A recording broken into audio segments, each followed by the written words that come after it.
mwawura.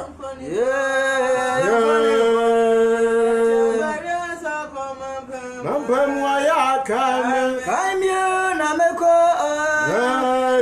Kame meko. Bia. Osrai memo. Meko bia. Ajanu madikaya. Meko bia. Kame.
Amen. Oba nyankopon asomdue enka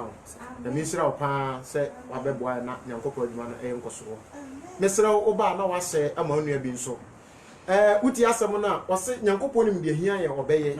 na have the kwantuo no yebekọ bi ana yenkobi a ewurade ho nte ewurade na nkasa nkyere ekwan na yentimi nkọ saa kwan ni bi na no ma entiase da amen odofo utie na asem we de ba na asem no se Wanyankopon te asefo ne nso ano sa wonyame nso ano eni emu dudu ahe na wasa nso ano ne bi sa ene no nkomo na yebedie edie ba ade ne nyankopon nso ano na die na menu mienu ye ya yebetimi enya saa enso ano ne bi nyame o mente ase da amen mesra wo ba se video no na enko na nya obi nso betie bi na etimi nya mepaacho enkwaje ye na etimi nya nkwaje ma ekra sa ye die ye asomafo wanyankopon de na asem na soma ye se ye meka ntra adasama ebisa wo ba aburu mu wanyankopon di kaka kire ye se wasoma ye se ye mfa sempa no mepaacho Mark chapter 16 verse 15 Mark 16:15 mesra so wo question bi bisa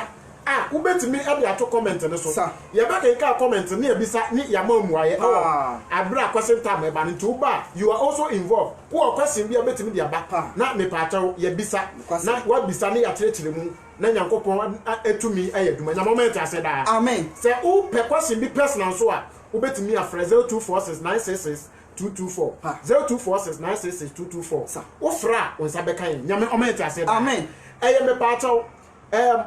This is a wake up call, episode 1. Wake up call. Yawo ebrebi a ese Nyankopon man etie nyamene ana yete Nyankopon ya yeden yete we Nyankopon soma me pacho nkrofo da bawi ase so bota ne se ye me podawuro ente nipa kan ne company. Mark chapter 16 verse number 15. 16 verse 15. Asomafo no asempaka Yanko na wose won say owura me se ye ko no ka kire asomafo ne se munko wiase nyina nkoka asempa no nti abodie nyina nkoka asempa no kire abodie nyina de ogidie tie me pacho banche e abodie nya abodie me pacho kobi e abodie nya abodie asase abodie nya abodie eno so abodie dia ya abodie nya abodie eno so abodie ena nipa so ye de baade abodie ena tro ne se abodie mdo be den de ogidie na chese ye wa abodie mdo betima den ade bie na ye nipa de o wa so e wa koma e o betimi ade bi ena se me pacho tie ena se abodie nim de ebedie di kwai ose ko na de ogidie obebu ose de ogidie no de hwemu ne bato hwemu ne kan de ogidie na obo na su na wo bo na su obeje ne nkwa enye waje bi keke na mom ugidi na ye bo wasu a ye beje nkwa na de onyi nie no na de wonyi nie obebu ni fo tronse be den obebu ni fo tronse be den obebu ni fo me pato tronse na da ho no en na ho keke wo e da ho ma ya tamu se wo moni na ho no wa tronse na tra kwan no wa nantim ana se wo hunu no wa mpa ho da be nantim a atemu da tronse na bebu ya tan na mama ti ase da amen wose de obeji adi no ye be den obebu na su ye be ni ebubu na su ne beje ne nkwa kwai na de onyi nie na de wonyi nie obebu ni fo obebu ni fo me pese safo bo nbaba me no mienu so se me no mienu ye hunu de Nyankopon ka ni nantim se ne be ya enkwaje e wonya mimu no ye nsa be den ebeka na moment ase da amen ade ba ko a ebi hu e wo ye agidifo ho ana nyamsomfo ho a ye very dangerous ne say this man na ye friend the Bible no atemu da ensem ni owura me se ya kan ye wo Nyankopon aka distant position no eno na Nyankopon be dina so bu ye ntan e be dina so bu ya tan kasem bi o be patro John chapter 12 verse number 47 tie Yesu anu masem me ensem Nyankopon aka na no na o be dina so bu ya tan no etisi emi ni anawo ni ehu de nyame aka ni anantimu a na se Nyankopon beto ebofiri mu a wa beto e krato atone ye wi ba enso anu ne so na ya hwe kwan ya me fa so eso ne ma no kan ne go John chapter 12 verse number 47 verse 47 Yohana asempa etia eye who dey forget you asempa na ka sem straight Bible say what say na say obi ti mensam Jesus say obi ti mensam na wonyi ni a na wonyi mi Yesu mensam ni a me de me mu na ta so ye bemmo say so ye common sense family so ye me patro quotation master so ye hwan we ye hwan anasa wo ye kramoni mpo na sa wote Yesu nsam na wo anyi ani a me mu na tan Yesu sa bere onu ba wiase no o mu watan kwai na mama se bebu atan na tama Yesu ba wiase a wonya wu ye no wa maso bebu atan na me ba se na mu mo ba se me ba ji wiase ne maye na wode ne nsam pa ba ne se emaji wiase ko de o mu me do bibira o mu Yesu na onye me nsam na wani Yesu wo de bebu atan wo de bebu natan asema maka no Yesu se ni nsam a wakato wo eno na ebu mu atan ena be dan ebu mu atan e da e di ka Bible na eso mu ani ye den e da ho enti Nyankopon yi nipa bi sai ye na mu mbokoko enti wiase se ente na wiase na den asai wiase de be ba na nyasi enti sa wati wiase mu na sa woni nyame ba nante a hu de Nyankopon pe anamotu ese wutu de ese we ye asa nkwa de Nyankopon ese si ato aman no minu mienu ye be mu fafafo bi na mo ba ti ase da amen ba bia wiase na duru no e wiase dubunu bibia trese Nyankopon ma eto so mi na adan aban enti se obi wa hu sese bi a ese sabre no eden o sese no na moment ase da amen be pa chawtie obi no obetimi nyankwa ade so okita Nyankopon so ano sir this is a word of wisdom na ye de trust am no e be kire mo wate ase se unkita Nyankopon so ano a unya ne de ada na mama scenario 2 no what trust am no Nyankopon de so anema no e tere se omo ye ne de asa yanko me pato New Testament ni awade bi wa ha me say awiabra mu awade yin de at the same time bonsam so ye den de me pato wo ba Nyankopon asafo mu aba bia yese yeso nyame no me pato Nyankopon wo boss lesson tie ne ye nyame boss lesson when go totrobentu a etwatu nyame nam ne nko aso bo se totrobentu we si wi a me pato wonte nyame ase papa bia biewu dabida dia wo bete no wa hra what was so basu nyame kra me pacha wo be sa bofom sa Amos chapter 8 verse 11 e di kan boy kokobi Amos 8 verse 11 me pato kan enko Amos chapter 8 verse 11 me sra ba na wase na sempa na ko wate na asem we ya onyankopon de ato akomaporo se yemnu mienu yente no e asem we hia pa kan enko Amos chapter 8 verse number 11 o se hwe enabi ba nyankopon se men kan tra wugidi ni se nyame asem no entena woda awrade nyankopon de se wade time ato na asem no adombre no me pato adom no time ye den eda ho na mama e tiase ba me wi betra se adom no time ye den eda ho na se wo betra no ababrabo se ne wo pe aka se nyankopon adom nti nyankopon beji minti wo be de wo pa awrade ba na wa bese no akora heaven ho na mama e tiase da kan enko o se hwe na bi ba o se hwe na biri ba awrade nyankopon asem wo nyankopon asem ni se mema ekom aba asase wo nyankopon se ekom bi ba na sa akom na fere awrade ho na eba kwai anya aduane ana aduane koma na sukom na awrade asem tie die awrade asem tie die ejem na mane nya wonwa se me paachew ube social media ube babeto atrofo bi ti se bemose babeto atrofo bi se kotesi master ube beto atrofo bi se me paachew obi so ya malam na me paachew wo treche nyankopon asem tia no e mane nya wonwa se beto so obi kuta bible na so na bra bo nyankopon asem ye den enko bible so nyankopon se men kan kire wo se ebre bi ba obema kombia basaso we so na nya duane koma na so ko na eba na nya duane koma na so ko awrade asem tie die na nyankopon asem na menu mienu yetia ebema ye kra enya ohome a bible ka me pachaw Luke chapter 4 Matthew chapter 4 say enya bodo nku no nipa nam trase na emo asem ye firi nyankopon anum asem ye firi nyankopon anum na mani pa kra enya trase ye bonsam onyankopon say sa asem no eho kom ba wiase aden bonsam be ne counterfeit ne pese me trase sa bre ni mu ne yewo eti sa nso ba so nyame asom ne ye sa nso be ni nyame ache di na tintam na ebre bi ba wo be presa be se prunda wutumi nya den ensen mu sa bre ewo mu ebre bi ba eye enso me no level wo ba wa de so peso ti nyankopon asemase ba wo ti ase anya den enye na mama e ase da amen etu ase kom bi ba kan yenko na enya aduane koma na su enya aduane koma na su kom emom awrade asem tie die nyankopon na asem tie die na obeti na afia poano akọ epoano ase nani mu no nipa beti na fie epoano akompoano na wawo antwetweda afiri atifi nipa be want to tweda firi atifi fa akosi apoya fa se wo hwehwe awrade asem ati kwan nyankopon asem ati kwan na wo hu na so nani mu nipa anya den nipa anya den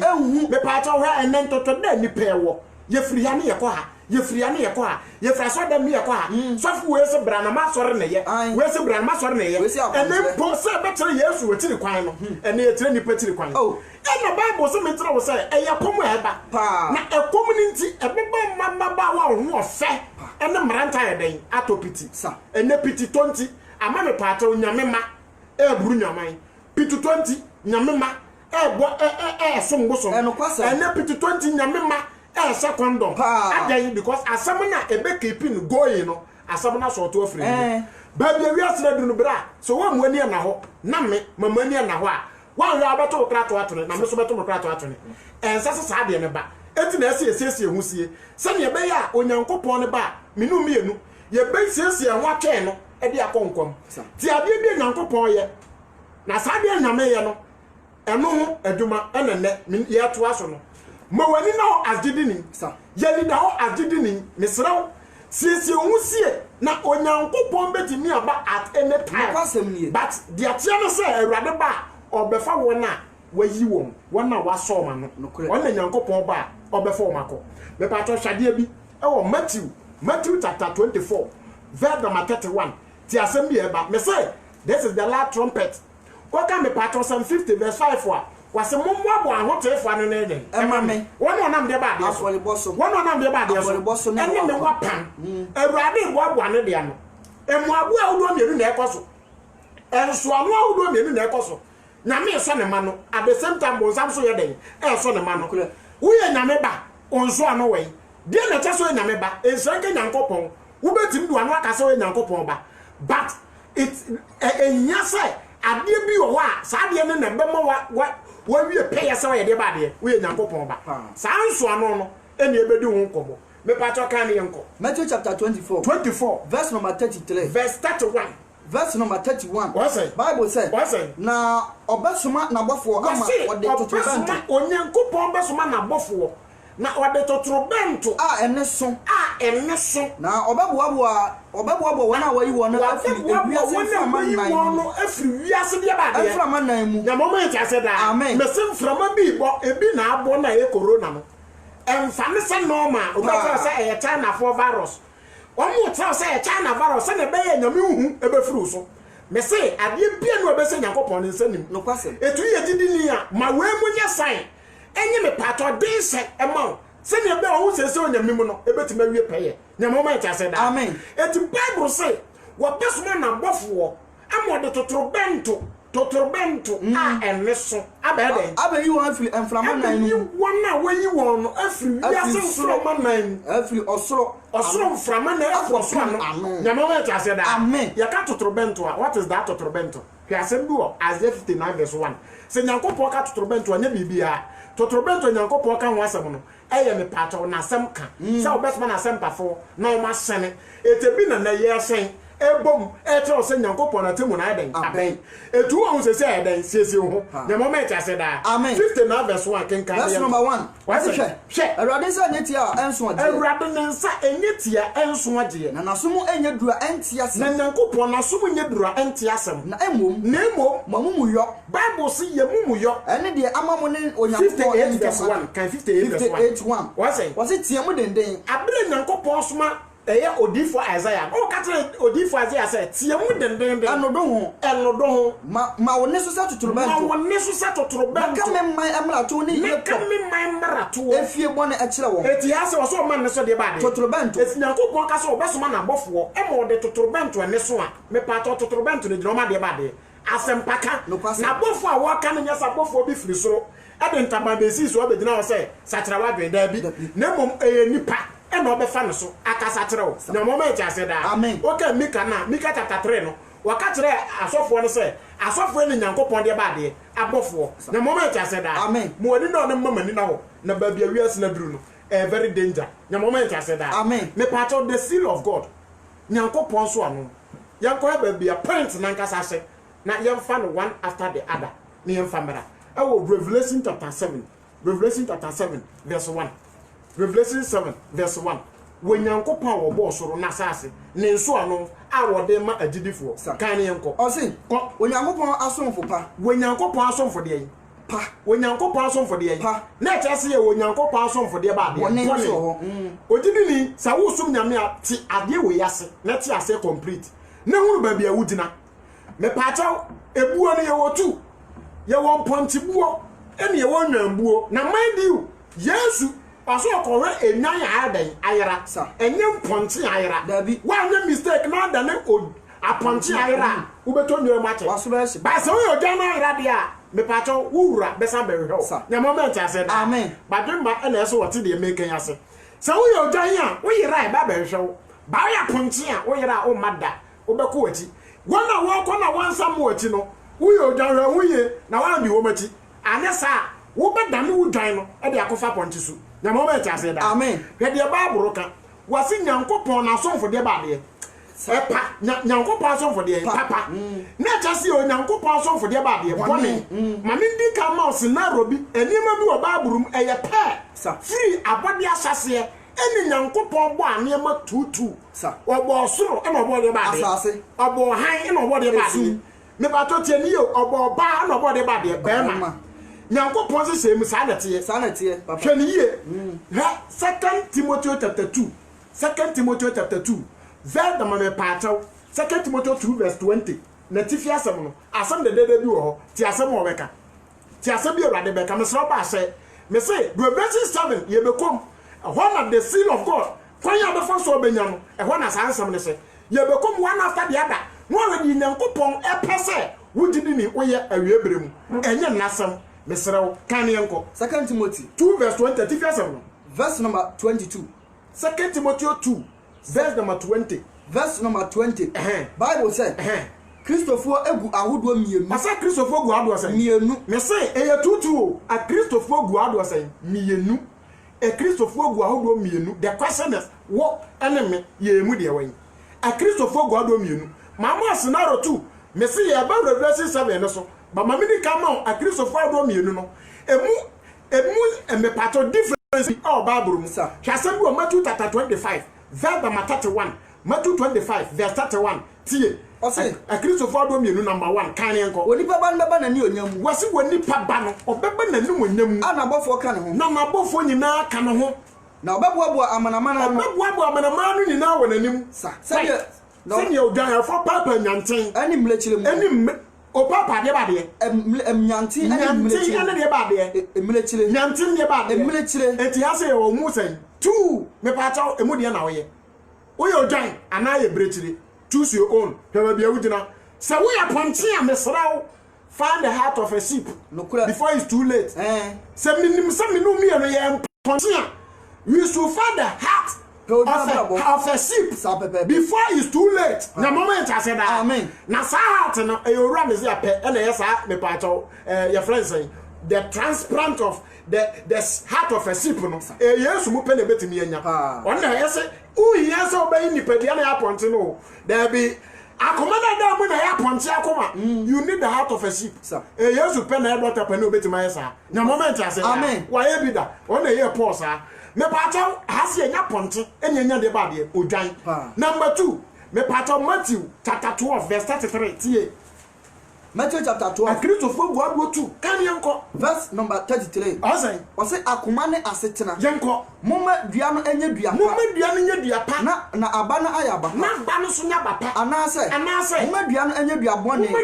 bone na bone na ba aye aba na ba ni so be ya ba bone na dua no aba na wodi hunu dua na edi hunu dua koro na moment ase da amen ti ase wo dua pa ene wo dua de ba de bone opani emu de na wo ye asembisa wo ye dua pa ana ye dua bone babia wugina ene me pato na montu awutuo ene tere me pato dua wo ye den wo ye sa na moment ase da amen etu an say in the Bible no onyankopɔ di ka chemu o ye wo han ene ye wo de ba de esum ye wo nyankopɔ ene ye wo de ba de bonsamba me pato mu de na wo ye yanko back to Revelation 7 ni awe nyankopɔ kwa afa so so no he mesrew me kantra me say me tere ma sorry doctrine I hate to hear that sorry any doctrine sorry because where am doctrine as no problem no question no sorry be no also when you believe no every church must have the belief of Christ yes you did here and as obi a so what yes we no nya and say we did here any yes we quite different and na ka Bible me pa chew Ephesians chapter 4 verse 5 was it awurade baako didie baako honkonkron baako any nyankopon baako e ba no se na didie bebre eti so obi si wodi yesu di na me pato na se na oka na ne Bible die nya pa die na Bible aka sign na Bible aka no e na nyankopon let the Bible talk na moment ase da amen no be sa Bible na Bible aka sa na moment ase da amen kan ye company Revelation chapter 7 verse number 1 mesrawo nyamesom is not all about going to church me continue I saw them a classroom pa sa wo kwa sore dem mu a ana wo kora entrasa wo ye kristoni me pato sa wo ko school entrasa wo ye graduate pa wo ko school be ye graduate ye kwa sore dem say ye be ye me pato a kristofo we learn from Christ because yesu to school no Matthew 28 verse number 19 was a moon kwankwa na man na me den mesiafo enti sa obi ji yesu dia wade atum say obey apprentice of Christ wo be sua yesu ena yesu wa tetrefo wo ni school nim a wo ba so bro wase ye den esua enti na me so ni agudie sa wo be sua berebi so if you fail e wo train bi ho a it doesn't mean it's eno no there be usua bibi ye eti ye se de o kire wo ye ne de ono ye sa de no wo ben no no kire wo ye yie se moment ase da amen kan ye nko Bible said ye ati no me pato tie aha say very important to me Revelation chapter 7 very important me pato passage e Bible mu kana yamba ba me de nyankopon ka wase we ati no me hunu abofo banan a wogina asase emfa toro me pato tie me say bibi ba wi ase what is going on this world dia ko so wi ase we mu no e da ho deda ade nyankopon aka he wase ohunu abofo maako 4 sa maako 4 a o mugina asase mfotoro nan no na okurekura asase emframa nan na o mukurekura asase mframa nan eti abofo no obiara wo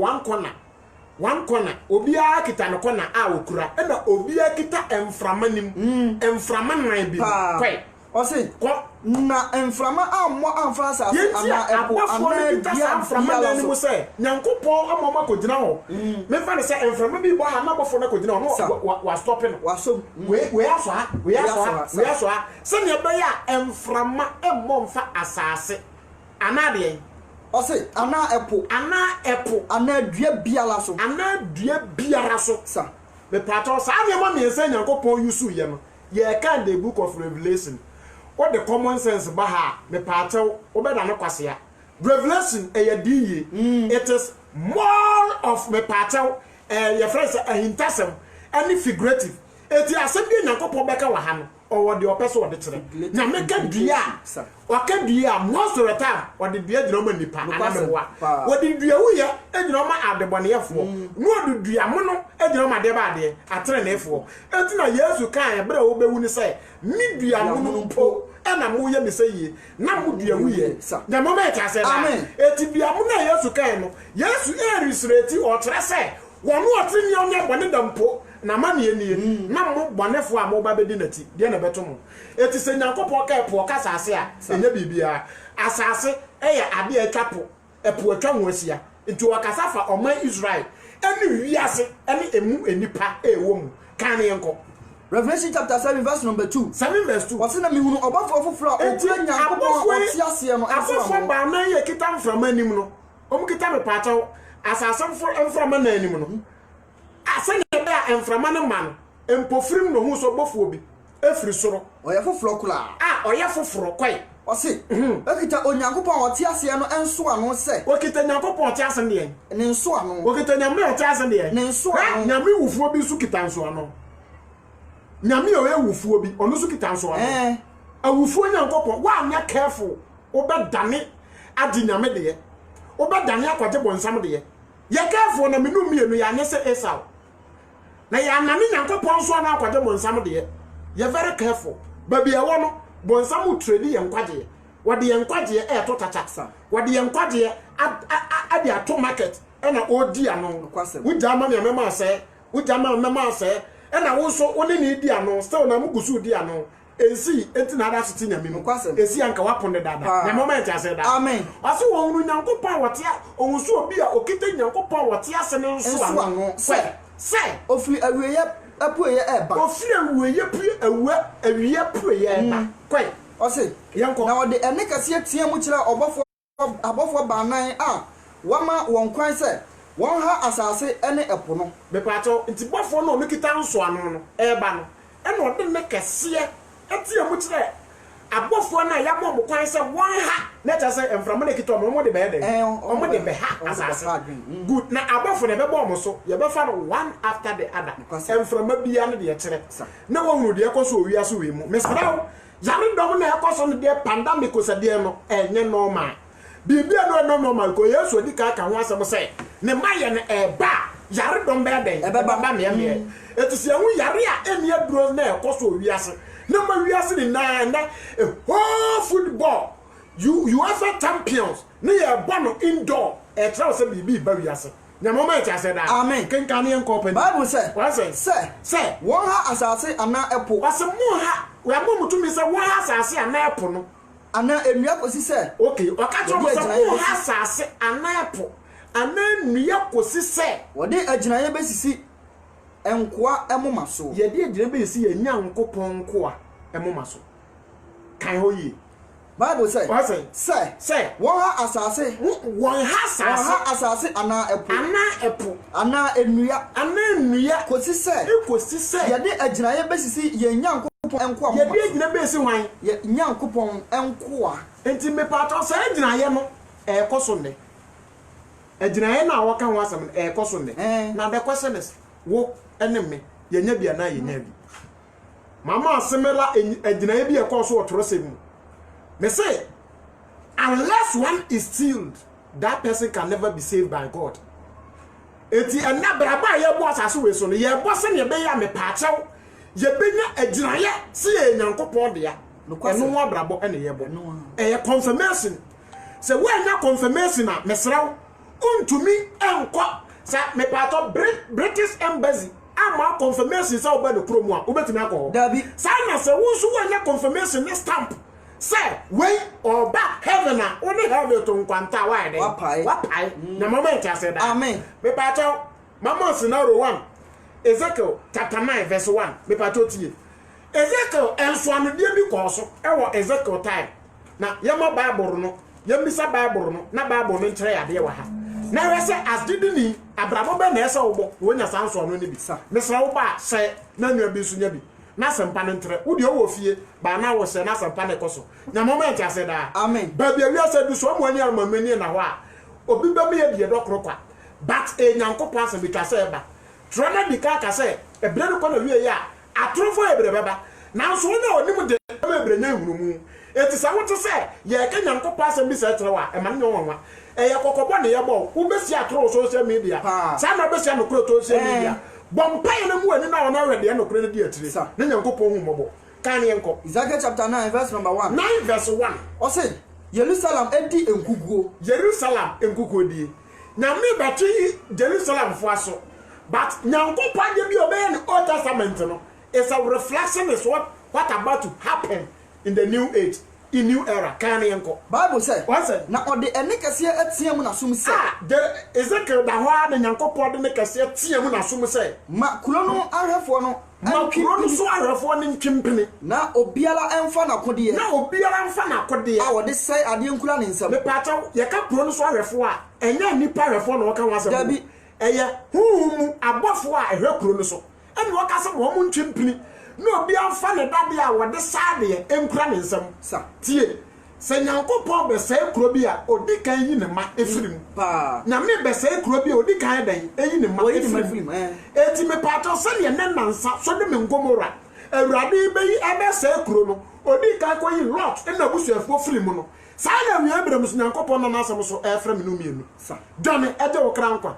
na me yi lot na yere na mampo bofo na asem o kan ko me bebere ka bofo no betima ka se munyane ene mo kra. But that wasn't the voice. The voice was run for your life. Or person just say, "Wow, what's in no yadan?" Done. Well, what do I about to? We one not careful, not one for winning. And see yes so a yebrim. One for bond and see person we say yes. O person on nyanko post by. Now do anisu enipa.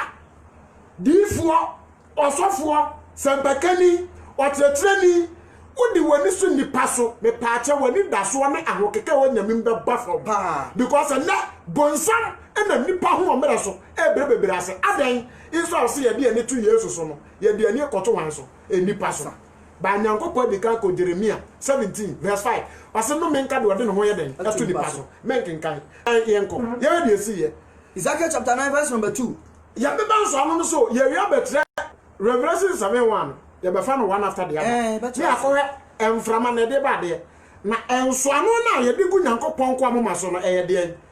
hwe ede ba de na wa ha sei emoma so we nyamoma ta se da me se bonsa mo e fokin no sa enso anu nyankopon de edi gu ne nko amoma so yi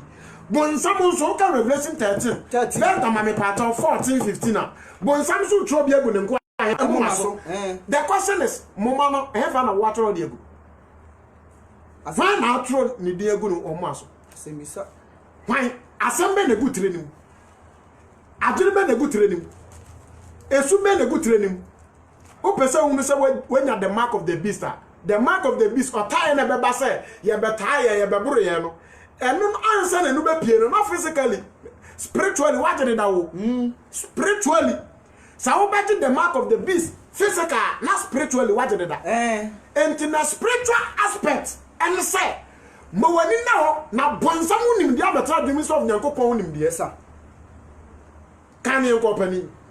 verse number 2 no 2 o se na hwe emelema basia efri atifi aponkasia a atifi basia efri atifi fam ponkasia atifi fam na eba yanko won ahwele na mo dwura na de ekura wonsam sa arefo no obi akita me dwura na de a ekura ne nsam ko na emelema ona obelema baako ewo won mu a obelema baako bi wo mu a na ohye nwela ohye enwera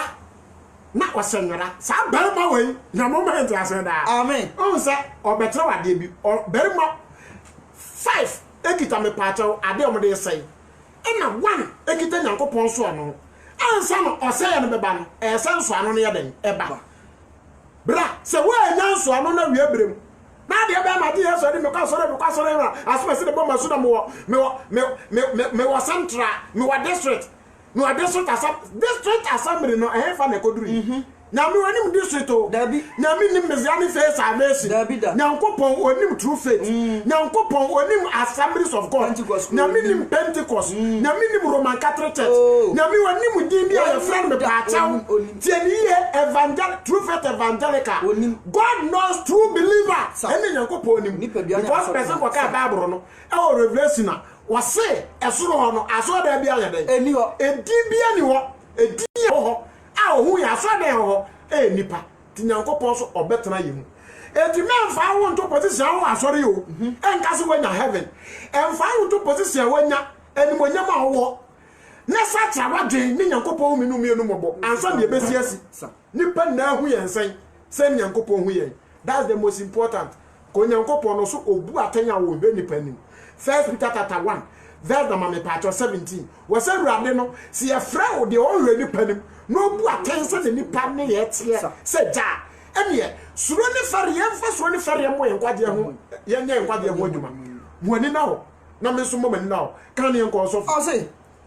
oba kubu mu a ofura nwera ye nkwe na otwerefo eto ebo na se na okita otwerefo ink okita otwerefo to a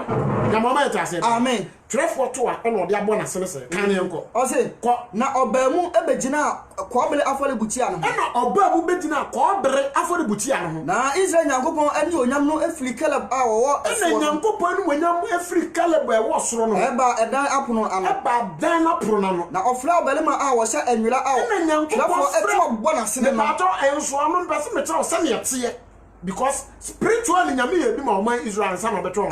kan ne nko o se na awurade ka kire no se na awurade ka kire be mo kita 341 sink wom eti obduru ho a na ode aden watro na ta sa okanyankopon ma na o ka kire be ma 342 abo na sene no kwai na awurade ka kire no se awurade ka kire no se sanfa kuronim Jerusalem na shamalema a wosisi apini atiwade a abobo nyina asu beduru ho no be wo se be ma bi wo ha ebi mu ye gay na ele za onyabi o gay nya ne na mia bre na wo sige fu akwan sisi wo ma so otu obi so obi twempra emprache na nia bre sam prache na mu nso awurade oso koton krofo a omusi epini eye achiwade a omoye o ma no ho mu di ho abobo enye se onyabi kekebo se di ho abobo enya na nka ne mani na asachera sa akwa no uduru ho a si wo mu maso aginaye kwai na wona aka no akakakla okatire maso okatire won wasum se okatire mu wasum se munkodi nachi munkodi brantie nachi eti bi osonso anu ndi anim na ommo mu kumni di akire kan enko munkodi nachi afa kuronim munkodi nachi mfa kuronim munkunkum mumani no do na munhunu mobo akwakora mlantie abrantie ene maba enam enkwakora sebi ye papa mo ye nananom mo manyini anka ese beje afutuo mu ho no ose na ninye ti babura de baba onya den onkan o ti mi hwe babura mu kan den na ninye so be kwakora ho no to loto pipa ho no cheke kwakora ti loto pipa ho na wonim de beba this year de your friend say banker to banker o ye den 74 72 akwakora be ready loto pipa numbers yankete ha what he has said baby we are said ru a enkwala e4 moto akwala ketekete etwempena enya wa homete na ade triloto o se ru a enkwakora kwai o se enkwakora emrewa o se enkwakora ne emrewa ene emaba ene mofra ene emama munku onse won na obiara wanse no aginaye no obiara wase na aginaye no de obiara wase na aginaye no de munka no mumfa mo sanye den me pato the benefit of having the seal of God in you se wunya me pato nyankopon so ano na oseye na eba ebi nya den enka o se obiara wase na aginaye no de monka no na me konkro bia ho na munfrase me konkro bia na monya den munfrase fa na yen sase konkro bia ho me pato ye gbawura o true faith Pentecost for ye ba ha ya boy rawo messianic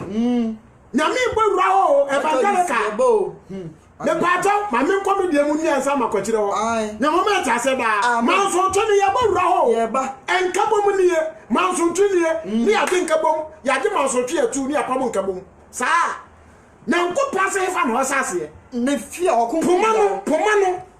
wa ba ho no du wa no atampoma na tere se me poma ni etime de ko heaven penifo me sra mo ba be nyango patem waduro no ya ni ye nti ebi mu nyamsuro wo bi mu ayera ene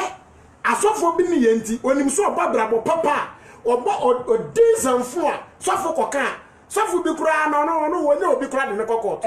ono obi twema nso nti sofo be da aka sofo ni timinka nti okọ kampana ayeso betu na ofiri no ogo B ofiri B no ogo A ene dan atate se onyankopon asoro dem ho 1 Peter chapter 3 verse 17 o say ebre na duru nyankopon se mentre o say ebre duru sa atemoni fira se onyankopon Ezekiel say sa atemoni ba hefa na nsa ase onyankopon fie o se ne kron bia ho e na mo nsa ase e nyankopon se mentre o say ebre duru sa atemoni fira se onyankopon fie e fira se onyankopon fie me bo amege aso dem wo no me bo amege ene ya ka kro no tweti amoa pa aso dem no instead of seeing your pastors, you were frosters. Instead of seeing your prophet, you were prophets. Instead of seeing your teachers, you were teachers. Omo chiti. Na moment I said that. Amen. Then the question. Instead of gospel music, we have gossip music. Hey, on the we are saying. And I have the Bible. I don't know weapon. Eno kosi obi no kita Bible a enen kwasa semu a sebi ebi dinti ukotu obi no kita Bible a na ya sem ni hu kura cha ni okita tu aden hu timu pa ode ba 3 verse 17 o say na ebre na dru se onyankopon se mentre se ebre na dru se ademoni fra se nyankopon fie ademo fra se fri nyankopon fie na se fri yanso kane na sa nyankopon temo na fri yanso kane be wie won wantie nyankopon asem be wie de wantie nyankopon asem na be wie ne sen tio na nyankopon temo sa se fri nyame fie atre na efo so eni o se fri yan atre na efo so kane a ebe wie de o se de Bible fri nyankopon na be wie ne sen ebe wie o se de Yesu o mewu na be wie ne sen obe wie de o se Yesu ni nyankopon ba na be wie ne sen ebe wie me pa chawo de o se bosonsom eye no ebe wie ne sen kwai na sa di so beji ni patre ni na sa den si ebeji oni patre ni na de on fra nyankopon ene de boyefo no nyankopon ni de oye de bonie ni begina statement we ehu pa eye den si ebeden ye beji otri ni ha eye den si ebeji otri ni a eti mesra onyam so ne agudie sawo dabi hwe na wo ko America ko hebra wo bre hempa ba boy ya pay Spain ako hebra Dubai hebra edu heaven so ne pen fala me pa to ne fala sa mwani na mama ni na wo na bre na ewo mu no bibia betimi asi eti wo enso ano number 1 o se ne ete me pa to na me tell enso ano number 2 bi e ko so Bible in the Old Testament me pa to ko kai Exodus chapter 12 verse 1 Exodus chapter 12 verse 1 hwe enso anu bi a ekoso e wotoro sebnim na mentre wade Exodus chapter 12 verse number 1 12 verse 1 Abraham fled on say Ezekiel 9 no all man so anu o hefa na otore ene omo maso e na Revelation 7 no so say omunsa onyankopon ko ano e mo maso aginaye ansa na ese ye na eden aba kan enko ose ko na Awurade ka kire Abraham say Awurade ka kire Abraham say wo de free wasase so Exodus 12 not Genesis Exodus chapter 12 verse 1 hwa se wo mo ni ana mama ni ana wa pani ana na to ekra to atene eti na 2 Corinthians chapter 12 hwa fa say verse 8 verse 5 from say so en we say ye wogide mu na so ho hwe bisa ho ehefa na Yesu ba udina nyankopon so anu wo bi anabo nsam so anu na wo eye very dangerous ye man ye too later brebi ba ya bi se be se mu ba ye se mu enye yie eti nana ya dom bra nana ye nkwaje da 2 Corinthians 6 verse 2 ana ya dombre ne nkwaje da eti e wadade bia nya ne na yanko hwenso anu bi ko so se nyankopon ka se oso ne ma no a me che o se de tie Esra chapter 12 verse 1. Twemu afa se mfiti ase. Twemu afa se mfiti ase. Na Ewurade ka kira Mose ane Aaron ewo Misrim asase se. Kwanya ye fa so nya me pato wo be fa so a wo benya enso ano in the Old Testament no. The same way na ye fa so a ye benya enso ano wo New Testament o. Etitie ni ye kan enko. O se, kwai monfa bosumi anya bosumi. Onyankopon ka kira Aaron ne Moses ewo Misrim asase se. Monfa bosumi eye bosumi abu. The first month of the year. Okay, Esther chapter 3 verse 7 na. Ose bosome abi. Anase Nisan ete se oforusu. Ene bosome eden edikan. The moment I said that. Amen. Kan yenko. Ose. Monfa bosumi anya bosumi ti. Monfa bosumi anya bosumi ti. Anya mo afi bosumi edikan. Na anya mo afi bosumi a edikan. Monka nche Israel asafu nyina se. Na monka nche Israel asafu ni nyina se. Bosumi a etosu edu no. Bosumi etosu du no. Wonfa adwama maako maako. Wonfa adwama maako maako. Sade won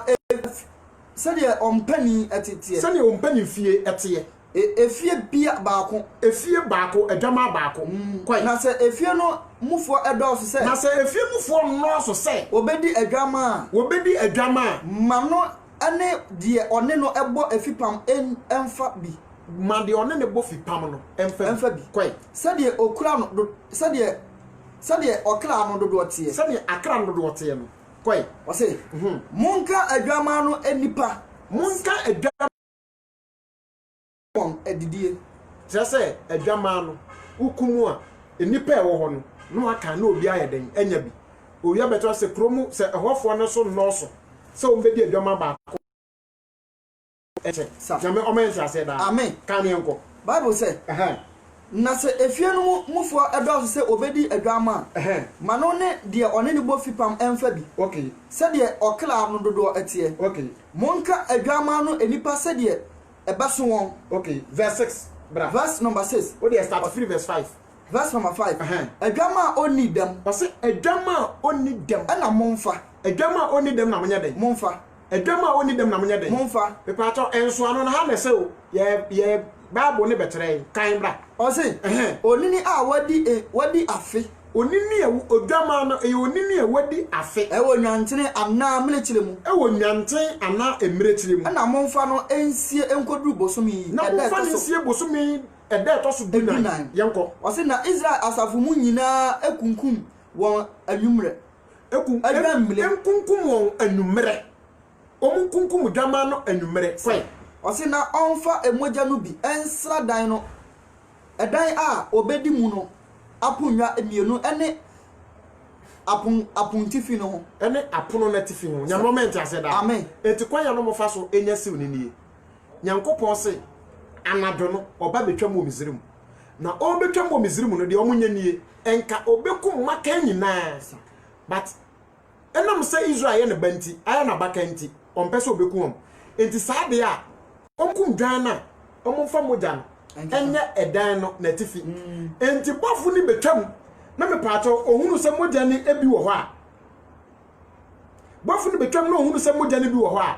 na watwam ko na trasa wo wanya bi wanfa moja ni bi anya odan na tifi no bofu nduru obewu na ubewu that is one sign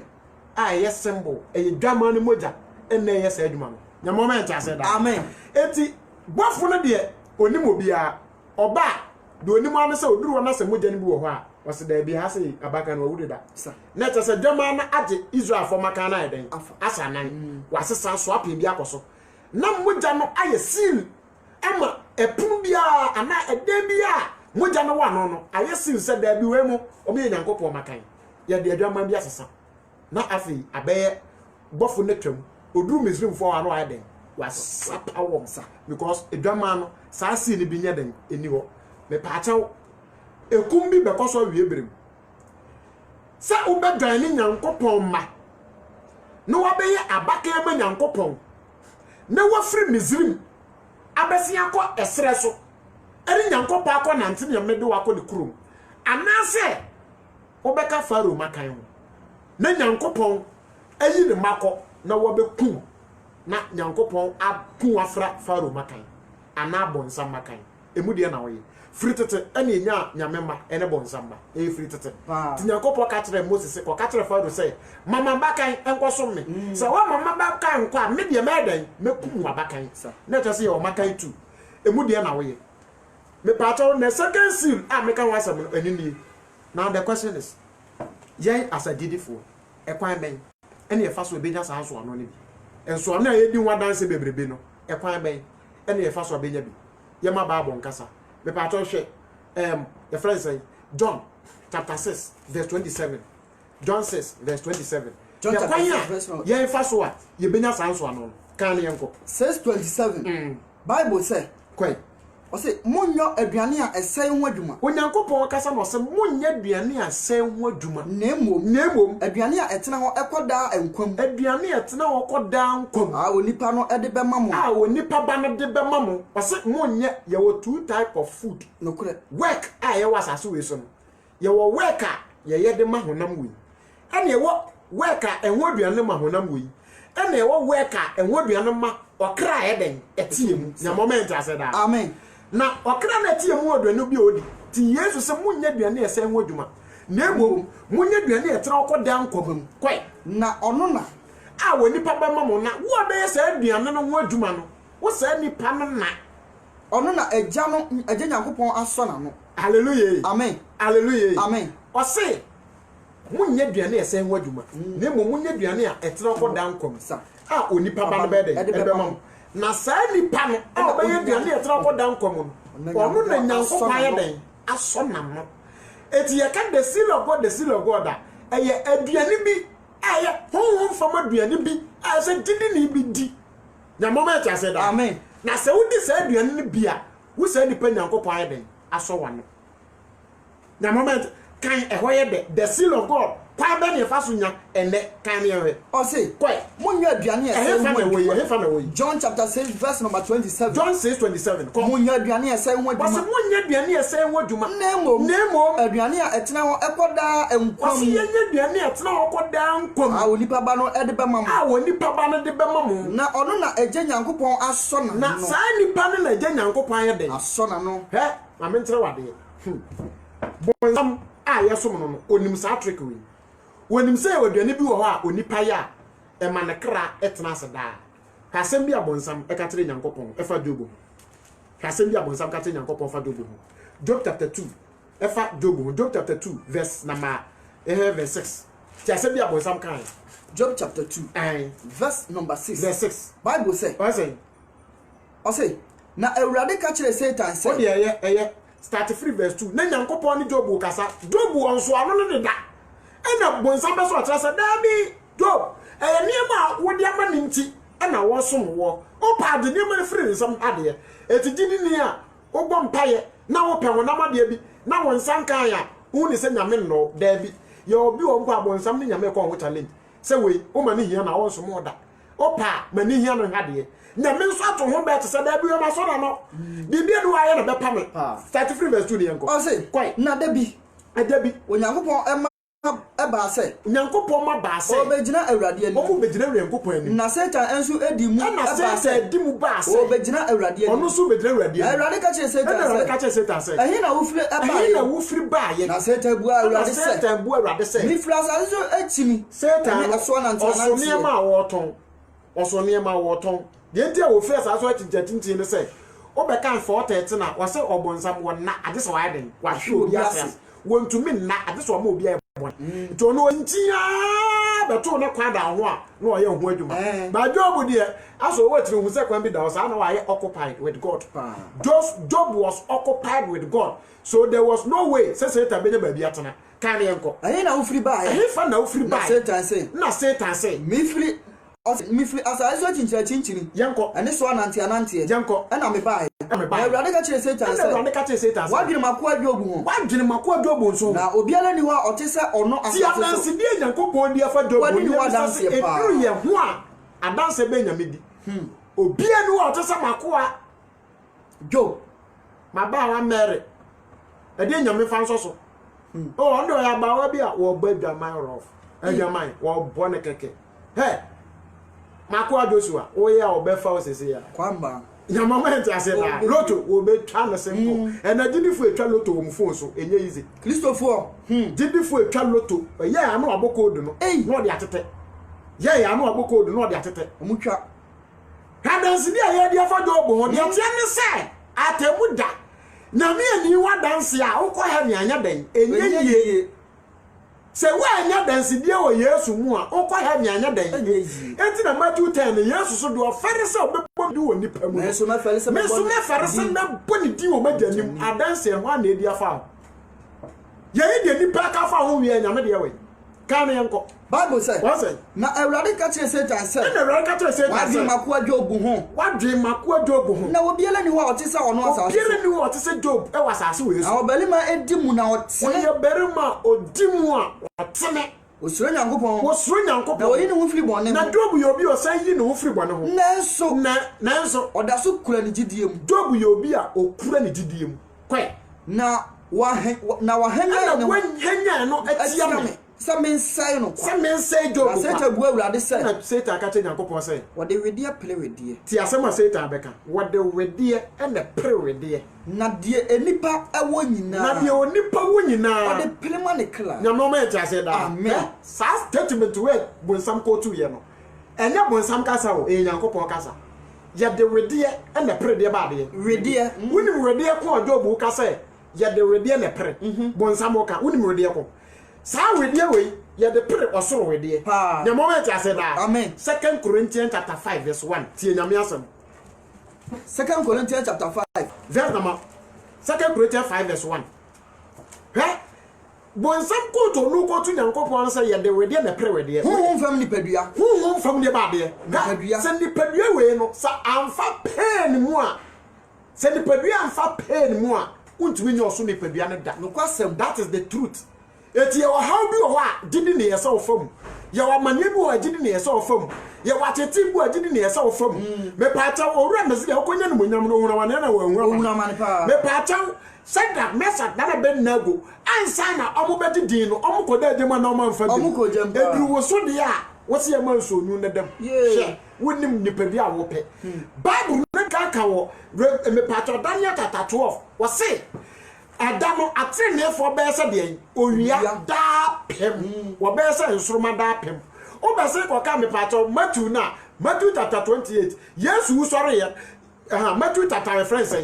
20 verse Matthew chapter 18 Yesu no kasafa aware mi 19 Yesu kasafa aware ho no me bisa no say o ware obi ware na so sorry a ene obi aware bebere o se Nyankopon ene mi ye ware ne ye tse de abofo Yes, yet said it is a buffo ni pedua ye copay. Me pato yanakwa. Say what been so many pedua ye so ultimate send pedua da. Etina was say ye with dear heaven. A play dear. Now the only power now the prema de one. Edru yam put there was so uncopa ye crab the eyes there be. Etina yes who go to say. When you be near say what juma, name ye be near then, a trap na send the pen again and copa then. A son no. Et a diana a diana ben. Unya bia ubenya nso ano kan ne enko 2 Corinthians 5:1 5 verse 1 wose na yenim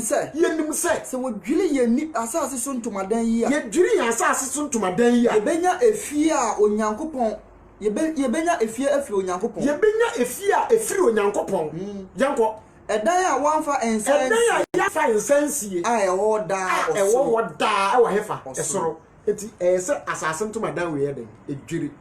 eti na be se ko ka 2 Corinthians osese ye honam ni padua ese ya emu foforo sesan ye foforo daada nya moment ase da amen mesrew Yesu atere kwan ye befa so benya nso ano no ose munya duane e den esen ho aduma kwan ye fa so nya nso ano no John 6 verse 27 kan ne ensan ko na afi ye mra ye nko aduane ben e na Yesu ka ho asem kwan be ne befa so be di sa aduane no na ye nkom bra mesrew emfa nya meso mu ni agro Shadi Nyankopon aka na di atire no nkwade kan ne nko osofo munya aduane esen ho aduma wose munya aduane esen ho nemo aduane ya tena hokoda wose ye nya aduane ya tena hokoda nko a onipa ba no edebe ma hwan na de sa aduane onipa ba no hwan na de sa aduane onipa ba no onipa ba yaso ha mesiak onipa ba nde be ma yen ono na agye Nyankopon aso na sa nipa bo abedi sa aduane na yesu de be ma no wo se nipa nyankopon ye den wo se nipa nyankopon ye den eti se wo anya se aduane bi ani a wo ne ne to nkwanta a wa ye den wa pai tina yesu ko kan John chapter 6 verse 27 John 6:27 yesu asem a wo kan ho no wa mo ani ana ho na mo ani ana ho a wa ha na me no mienu ya to ye krato ato ni sa okay verse 47 tie John chapter 6 verse 47 verse number 47 yesu ka se aduane atie yesu ne nkwa pa no yesu ne de ba de nkwa pa no yanko nokura misemo se o se nokura misemo se de ogidie no e woda nkwa de ogime nsem die no o woda nkwa kwai me ne nkwa pa no me ne nkwa pa no moja no edi pa no moja no edi mana e wo sere so na owui ye ne pa no a na ye ne pa no a sare free soro ba se onipa ba ni se onipa ni bi na wangu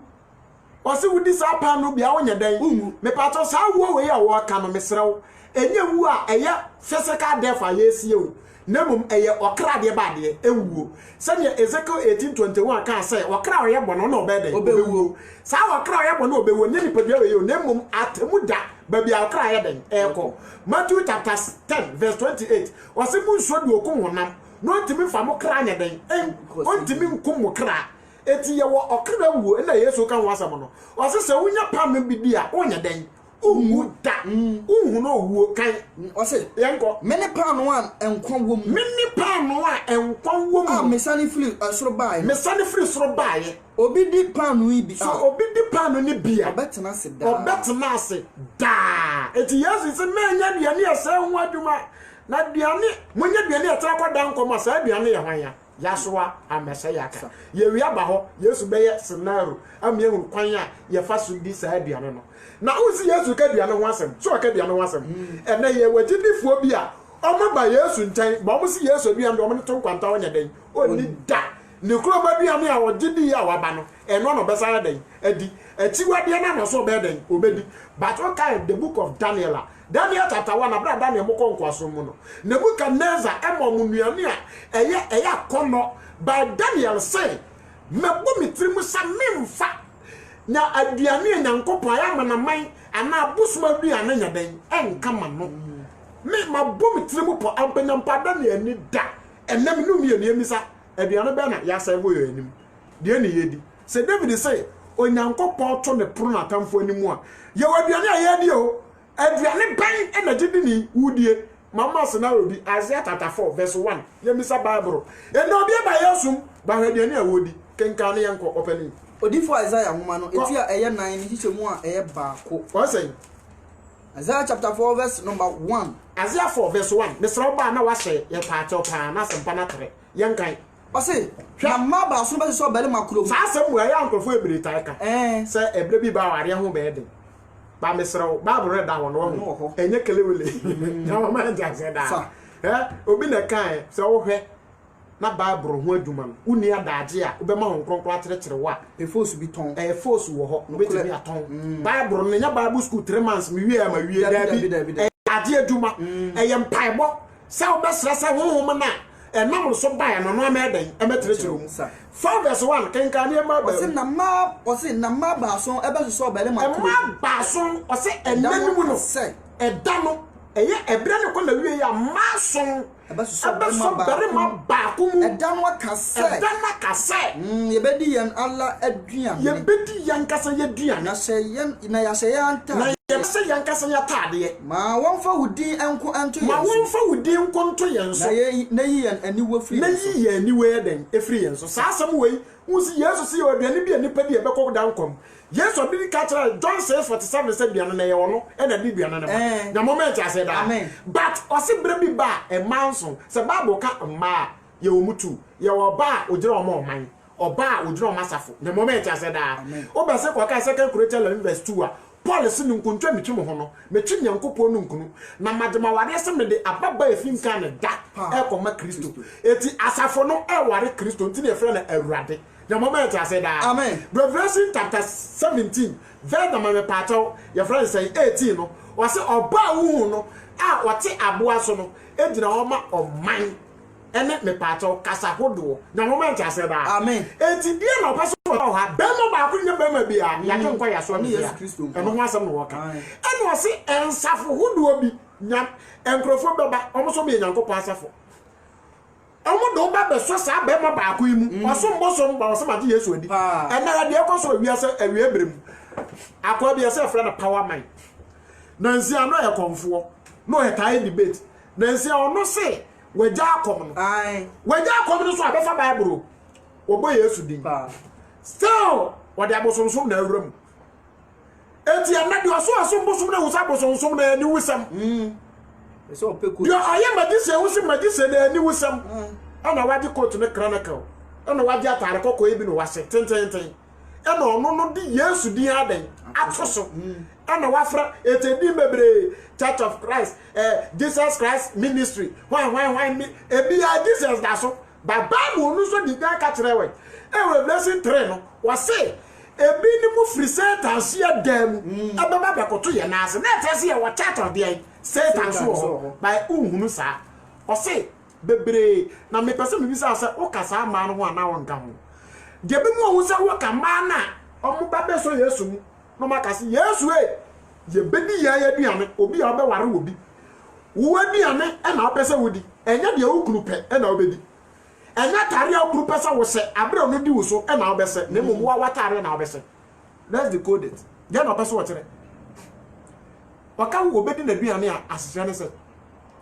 Yesu se na duane e na sem ana meboa sa ensem wa Yesu waka no e duane na mama nta se da amen na nyansa Jeremia kan wo se wa sem e duane ampa Yesu say enya abodo nku no nipa nam tena se na emum de ba asem biara efiri nyankopon anum beba asem biara efiri nyankopon anum ba no eno so ya biane odofo the question is udi wo aduane ana udi nyankopon aduane emu de we the Bible at kan boso atre da say yampa ye ho achi ana me bi o ka wa ha Mark chapter 8 verse 34. Mark 8 verse 34. Tie. Mark chapter 8 verse number 34. Mark chapter 8 verse 34. Aduane ba na wudi as nyamsum ni. Die aduane na wudi. Kan ne enko. Mark 8:34. Mark 8:34. Bible say. O say ko ahopachire na o flanko enkrofo akuaku Yesu flankrofo akuaku enna suafo no bae no don bae na o ka kire won say na Yesu ka kire won say obi pese odi machi a so obi pese odi machi ompa ne ho achi so pese oba me nchen obe mebeye wo kunu a ompa ne ho achi pa wo ho achi na onfa na senua na fa wa senua na woni machi na bedi machi na obi ala o pese oje ne ka na nkwa no o se pa wo ho achi anameboa no kule na ba no se na aziafo no mo so obi omo abedo maduan just waduane kora ntumi nya bi nya moment ase da amen yanko aduane ko a Yesu kan wasam no wate ase omo maduane no bedi by fawudin to yenso na yi ahohoro afiri yenso etra se adwama na wo bo no nim se nye but ye friend dwama mu ni a e fere ye enti ene ye friend Kristo ni ba no wasase no de gbadwaman Ghana police ne de wo pe ba wo the police atare no e be bokro no nya moment ase da amen won pese ye friend an robber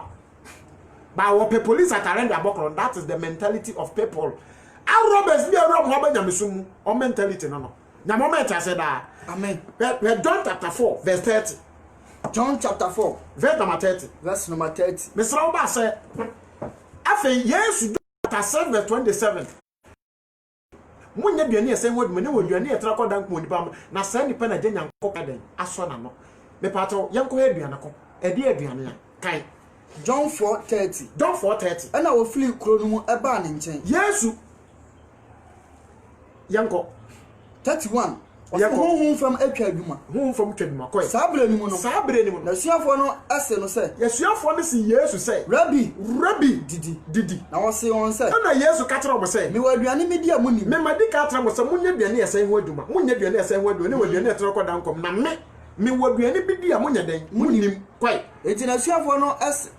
asese won ho se. Na suafo no se won ho se. Obi abra no biribi adi. Obi abra no biribi adi ana. Kwai Yesu se won se. Ana Yesu se won se. Mediane ene se. Me mediane ne se. Me ye de osoma me na pede. Me ye de osoma me na pede. Na me wie na dwuma. Na Yesu aduane se de.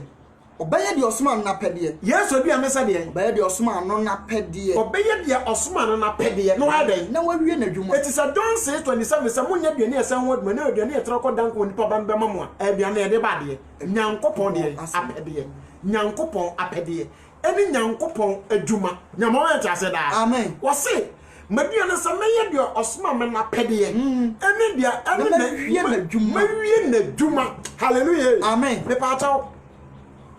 Wa apede na menu mienu yeye. Wan apede na yeye. Eti wa be so na besi. Enso na besi Nyankopon apede so. Eti se wo so ye didi ni na mesum ni. Na se wo nya Nyankopon apede a. Wan so ano na wo so. Satan. Hallelujah. Muda ho. Se wo se wo ye didi ni ne Nyankopon apede menu mienu ye nya. Eye wan so ano e na da ye so. So for ye mienu pe. Anye nyame abe wan. Satan na. E na Nyankopon so ano ye Nyankopon de ba de apede.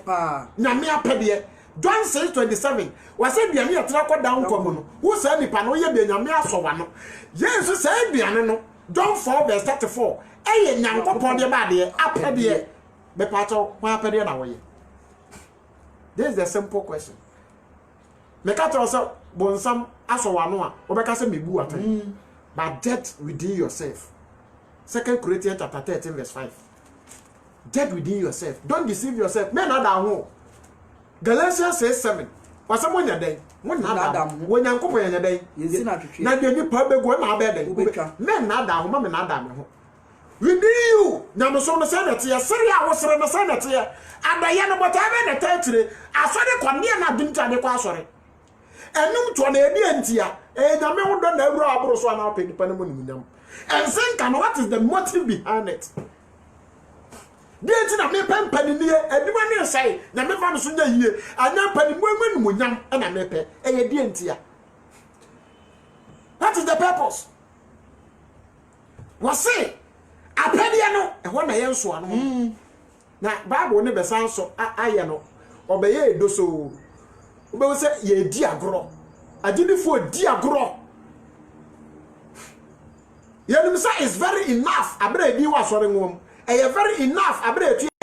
very enough abra me pataw tie. There is no single quotation of Bible say when you ata won go heaven. Mark my words. There is no single quotation in the Bible say when you ata won go heaven. Ebinim. But there is in the Bible say what tempna won go heaven. It may be so. Edu communion na so for atiraw. Edu title. Mo fa we so me hwe. Tami mi so fa so ma wa. He wa mo nyame kro no. Nyame ba fa ta te bra. Dinukura. Nyame ba fa ta te bra. Nyame dinukura ma wrame. Nyame ba dinukura ma nyame. No akeka we ni na. Okromfo no akotia. Udi ni nu akotia. Obi ogbopo no atua. Obi atua. Edu communion na Yesu aka ni pain. E o don say de wa ni me no ma no moja no. Wani nkwa o me mu no. Edu wa na sofo asore. Kan Bible we ma 2 Corinthians 1 Corinthians 11:23. 1 Corinthians chapter 11 verse 26. Edu wa pa sofo ko teso be ko tu ni me be bisa person. Me say ye di ehia ansa na ye de fata. Se wa ye wa kuma mu aduma. Wa nya kuma ni mu aduma. Me pataw tie. Ye fra le say flower na wa ta ko si asodam wo no fa so bi ani so. Akuma ni mu ayefi. Matthew chapter 5 say enzani na akuma mu ye den etie. Ade na akuma mu ye fi na wo say asodam. Abra 1 Corinthians 17:24 was so Nyankopon wo bo so na asase no. Wante den ni pardon inside den asimu. Sani ye decorate asore se sani ye decorate akuma na adwene ni mu a enke ni problem. There is light off in the church. You are finding ways and means to connect it back. But there is light off in faithful believers.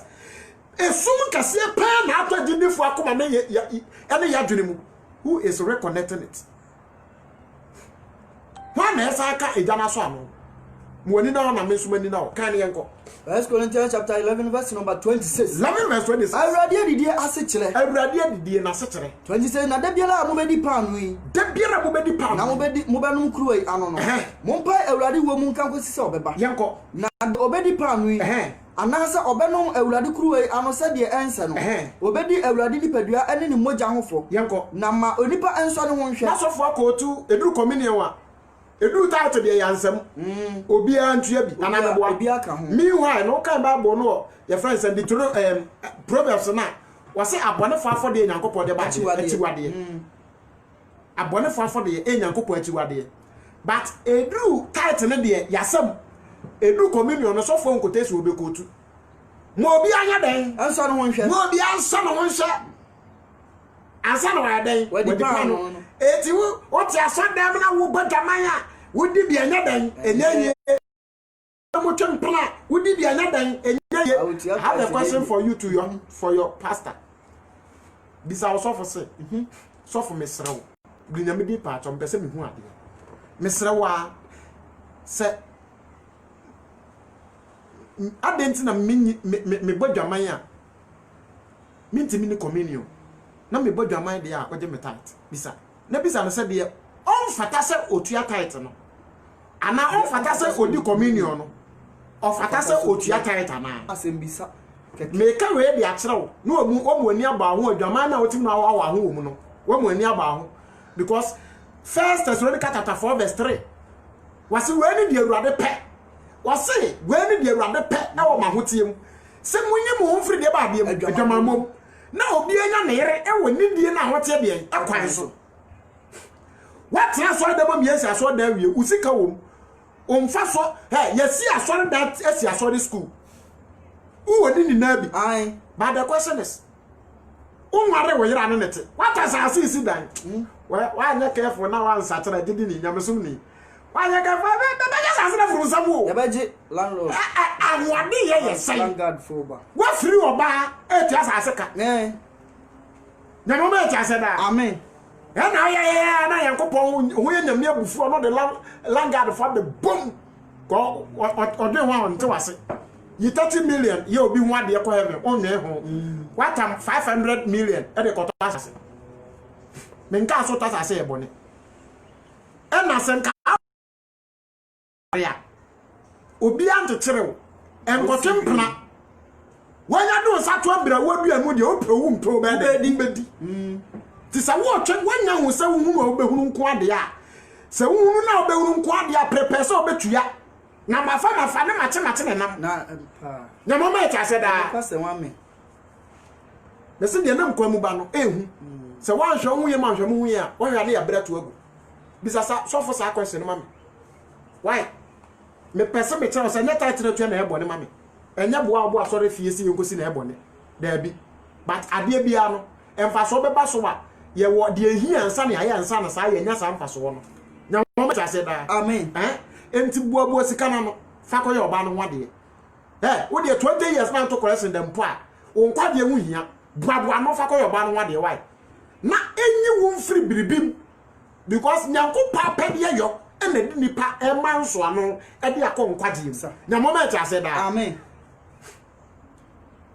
what when ye ke Nyankopon so ano nyame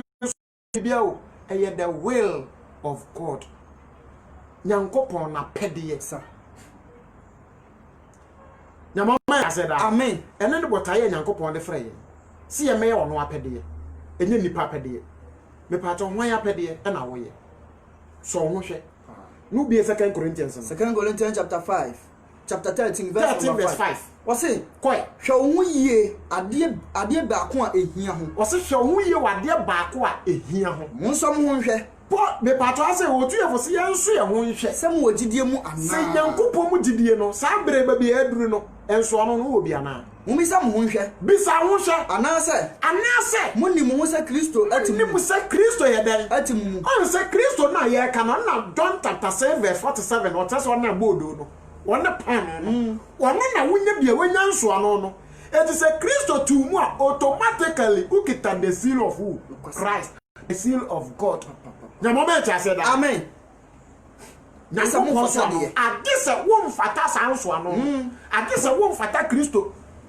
eti Nyankopon boy e bae no wa mo amafo any purpose o boyen say ye mafata ne banisu 1 John chapter 2 verse 26 ti Nyankopon asem 1 John 2:26 2:26 Bible say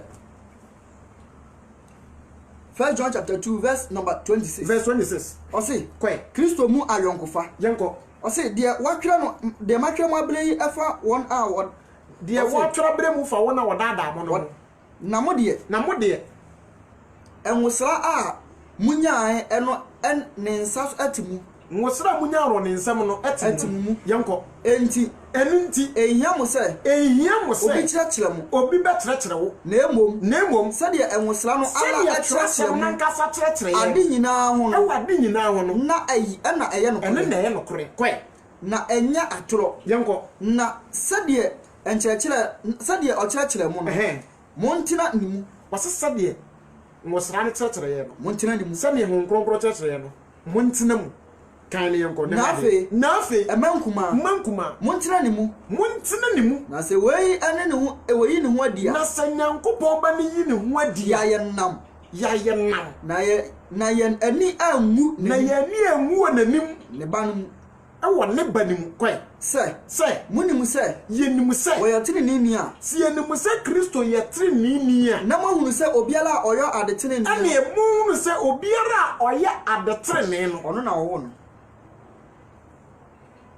Nyamoma enta said that. Amen. Yenim se Nyankopon ye tenenee a. Hunu se obi a woya de tenenee no. Wo na oyɛ de. Owo no. 3 verse 1. O say, ko mo hwe odokun agya no ade akyɛ yɛn. Hwe odokun Nyankopon de akyɛ yɛn. Sɛ wɔn fɛ yɛ Nyankopon ma. Said with willingly. Na ye yanso. Na ye Nyankopon ma nso. Ye enti wiase ehunu ye. Bible sese ya be de Nyankopon ma nti ewiase ehunu ye. Efiri sɛ. Ehunu no. Ewiase nya ehunu no. Adofo no. Afei. Ye Nyankopon ma. Ye Nyankopon ma. Na de ye be ye no. Na de ye be ye no. Enya nadi. Na yenim sɛ. Sɛ wo yi ne ho adia. Sɛ Nyankopon ba ya so me sɛ yi ne ho adia. Ye be ye sɛ ɔno. Efiri sɛ. Ye be hunu sɛ de ɔteɛ. Efrise be hu se ne weden otie na tira se tu Nyankopon opese ye tese wan Nyankopon opese ye tese ne banana mboa kwasem sa ne Nyankopon opese ye nti odofo de kwasemes hwan e na wo usua no sa hwan suban e na omi no mienu Yesu e na the seal of God ye hwe asem bi wo be pa chawo emfa enso ano no o se enya ba akose udi Yesu achi a wanya nso ano na meboa good ye nko we so na yem tu ye ho fo kakra wo apede ye no ho na ye fa nko na wie ye Ephesians chapter 5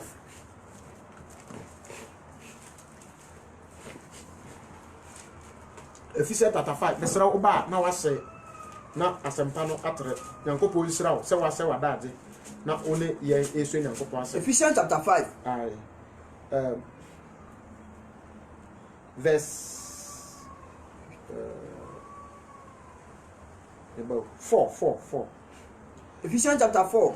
verse 30 verse number 30 4 verse 30 Bible say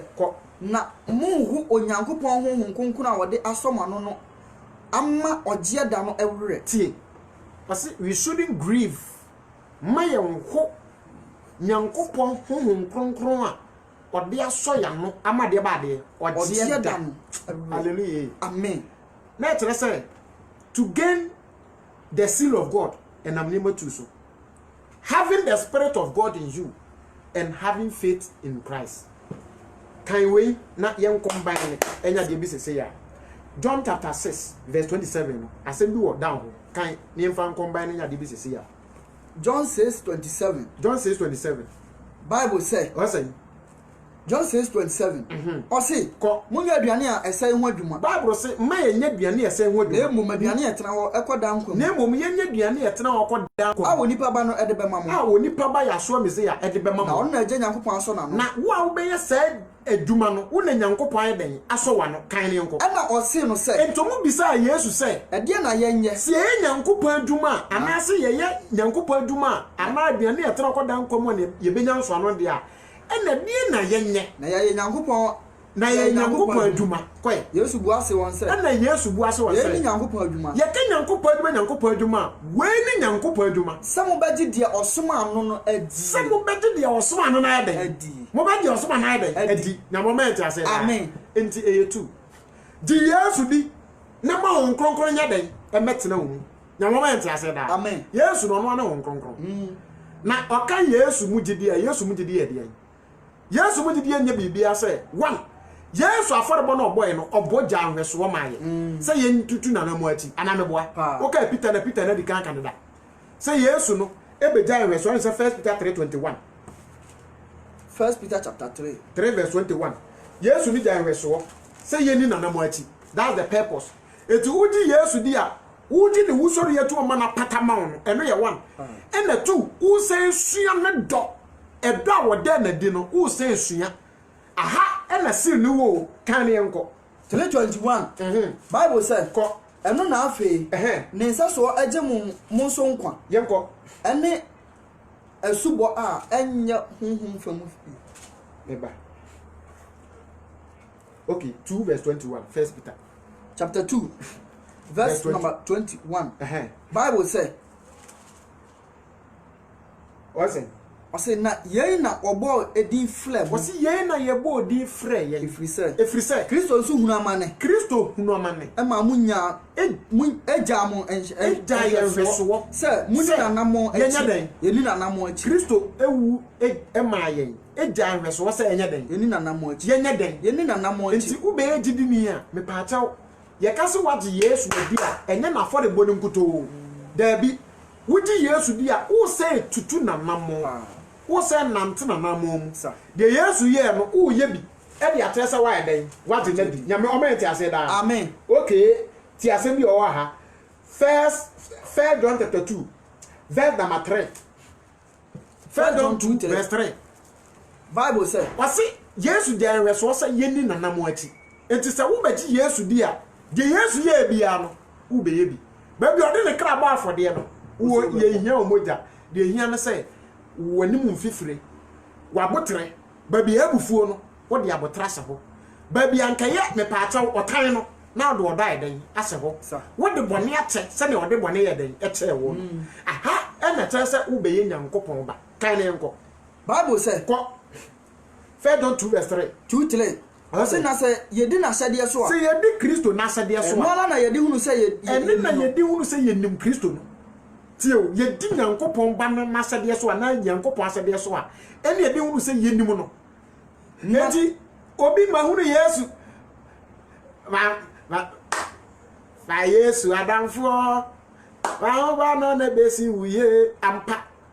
ba me pato wo fa Yesu adamfo a Yesu ne madamfo pa ina ne wadamfo pa sa ode wo homa no na se woti wumu a Yesu ne wadamfo pa say ye kasi Yesu wadamfo na onim Yesu a this is the scenario de okase minnim no kwai o say de okase minni no do bi kase wonim Yesu na oni na asade so na woni Yesu asade so a aye trofo say di pa ne de bade trofo kwai no ni mu na no kora eni ni mu na obiala odi na asem so obiara wodi Yesu asem so no ampara ono emu na onyankopon edo ewie peye ye ne yedi hunu se na we ne yedi hunu se ye woni mu ye we Yesu mu de okase obi biara okase otini mu Yesu ensoano ana nyankopon so ano na Yesu tini mu no ese no se onante se de ono nso onante se de Kristo so ye den enante onanse de Kristo so ye den enante pepato ya na montuo no pepato Yesu ase kondom dabi Yesu go ase kondom dabi da Yesu atwempara wanye bi da Yesu ya kalabule won dabi Yesu osayare di sika dabi wanye bi se Yesu beton wayre dabi sa wan to bi enso okra wan to Yesu oton steka dabi on na suafo hwe afẹ na nche so obi ka se wo di na ti a esa ne se wo nante se de Kristo so ye den enante odofo about abrabo ene anamuntu ayetu a etere se ye nyanso ano no ye de be the next episode ebetimi aba wotena ana Sunday na ayento atoaso die ne ye ya etese ye nam Yesu anam so die ne Yesu ye ya esi yesua ye beba ho na yesua de mo woni na ho na mo mani na ho na ente bibia betimi asi prenatal wudin e won kwan manim ansa ndabone na ye den aba mesrew ye di besi amsa enche kakra nipa akra e woso no moma yense na moma yense na yenhwe de onyankopon e wo maye ai nyankopɔn asomdwe enka wo em se obi wo question bi a sabre ya no comment section ho betimi apostu e de ato sa na ya bobo hu ye wo sima kakra bi sima keto bi be sima mielu so wo question bi a obetimi e de ato sa na ya bobo hu se question bi anso ne won so a ye de besi for ene meze ya domo a da foforo na ya to aso kule